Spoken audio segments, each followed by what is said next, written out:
So now to the burning bush. Now Moses was keeping the flock of Jethro, his father-in-law, the priest of Midian. And he led his flock to the west side of the wilderness and came to Horeb, which is Mount Sinai, the mountain of God, where he got the 10 Commandments later. There's like a whole mountain range, but Sinai's the big daddy.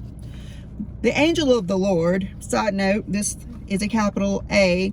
Angel of the Lord has been capitalized here to reflect the likelihood that it is God appearing in a visible form. So, God in a visible form appeared to him in a blazing flame of fire from the midst of a bush that was not consumed. And what they mean is, you light a bush on fire, you're burning some brush, whatever, it's going to burn up, poof, and be gone. But this bush did not burn up. It was like the fire just kept on. And I have a video short on why I think that is, but you can go find it. So Moses said, I'm going to have to just turn away from the flock for a minute and see this great sight, because this is kind of strange. Why is this bush not burning up? This is weird. Let me go check this out. So when the Lord saw that he'd left the flock and came over there to look, God called to him from the midst of the burning bush, Moses, Moses.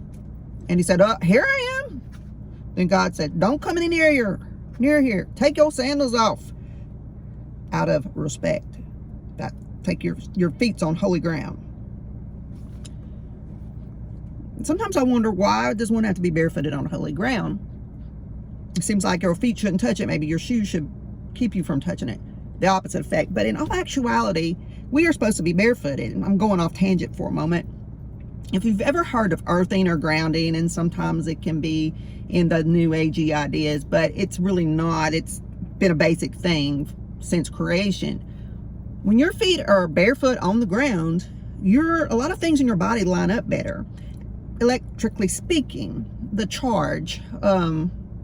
Some people even find themselves calmer. People with ADHD or autism, sensory processing disorders, if they're barefooted on the ground, a lot of them will calm down, because things, the whatever, the electrical charge, the electrons and neutrons, whatever in your body are touching the earth, and you are essentially grounded.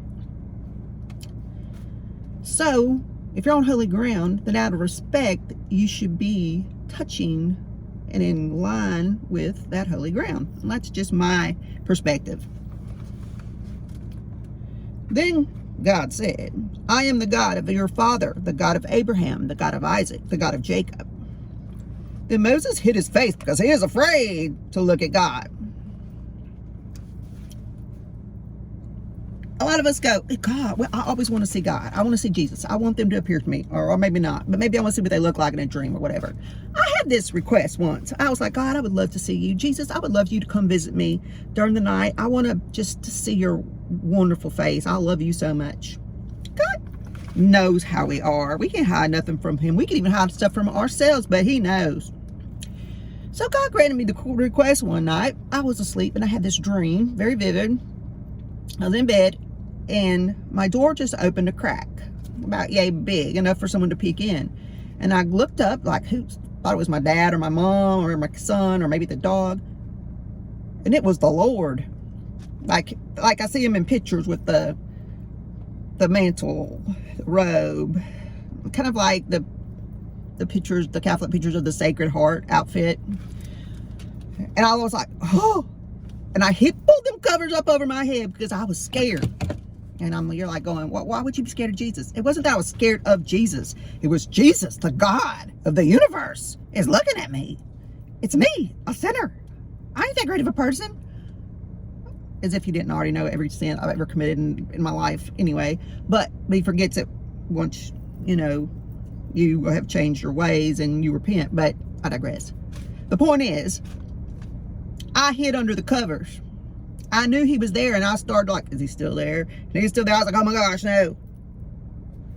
And then I woke up. And I'm like, oh my gosh, dear Lord Jesus, you have a sense of humor. They say you do. And I see it sometimes in my life. But that there proved to me that you have a sense of humor, because he knew exactly how I'd react, just like Moses. Oh my gosh, there's God. I'm all fell out of my face because I can't look at you. Plus, the power of the Lord can knock you down too. I've been in that position before too. That's another story for another day. The Lord said, I have in fact seen the affliction, suffering of my people who are in Egypt, and have heard their cry because of their taskmasters, the Egyptian slave drivers.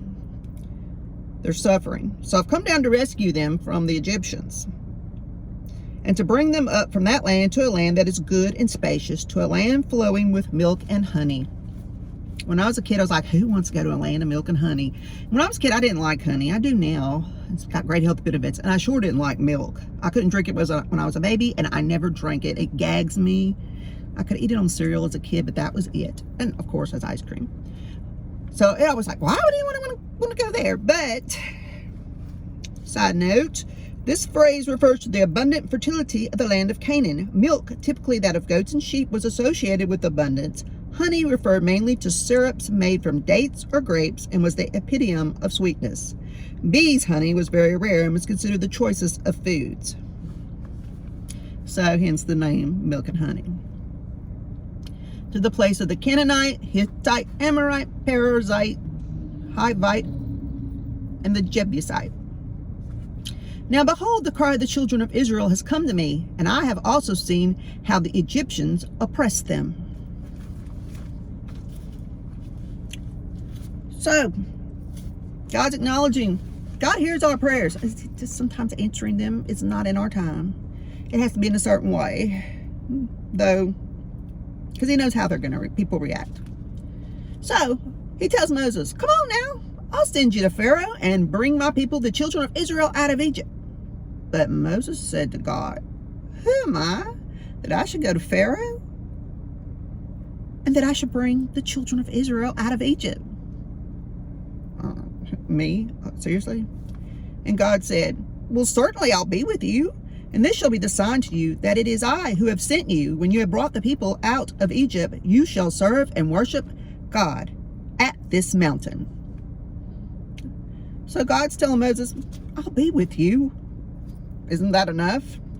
And us humans question that. We don't want to do something someone asks of us, take on a task or an assignment that God puts to us.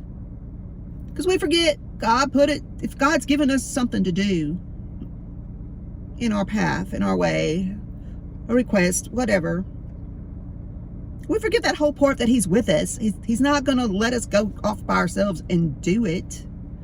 We get out of his will and go off and do stuff by ourselves. That's what gets us into trouble. Then Moses said to God, behold, behold, it's like, look, when I come to the Israelites and say to them, the God of your fathers, your ancestors, has sent me to you, and they say to me, what's his name? What am I going to tell them? God said to Moses, I am who I am. And he said, you shall say this to the Israelites, I am has sent you. Side note again, this is related to the name of God, the YHWH with no vowels. The Hebrew language tends to not have vowels, okay? So, if you said this, you would not be saying exactly a word. You'd be doing this. It's literally a breath sound. God is the breath of life. Rendered Lord, which is derived from the verb haya, to be. State of being, I'm always here, I've always was, I always will be, I am who I am. Then God also said to Moses, this is what you shall say to the Israelites. The Lord, the God of your fathers, the God of Abraham, the God of Isaac, the God of Jacob, has sent me to you. This is my name forever, and this is my memorial name to all generations. Go get the elders of Israel, the tribal leaders, and say to them, the Lord, the God of your fathers, the God of Abraham, Isaac, and Jacob appeared to me and said, I am indeed concerned about you and what has been done to you in Egypt. So I said, I will bring you up out of the suffering and oppression of Egypt to the land of the Canaanite, Hittite, Amorite, Perizzite, the Hivite, and the Jebusite, to a land flowing with milk and honey, abundance. The elders of the tribes will listen and pay attention to you And with the elders of Israel, you're going to go to the king of Egypt and you're going to say to him, the Lord, the God of the Hebrews, has met up with us. So now please, we ask you respectfully that you let us go on a 3 days journey into the wilderness so that we may sacrifice to our God. But I know that the king of Egypt will not let you go unless he is forced by a strong hand. So I will reach out my hand and strike Egypt with all my wonders, which I shall do in the midst of it. And after that, he'll let you go. And I will grant this people favor and respect in the sight of the Egyptians. Therefore it shall be that when you go, you will not go empty-handed. But every woman shall insistently ask her neighbor and any woman who lives in our house for articles of silver and articles of gold and clothings, and you shall put them on your sons and daughters. In this way you are to plunder the Egyptians, leaving bondage with great possessions that are rightfully yours. You ain't working for nothing. All right, to know the name of God is to understand his many attributes and grasp the godly characteristic which the name denotes. God's name is his self-revelation.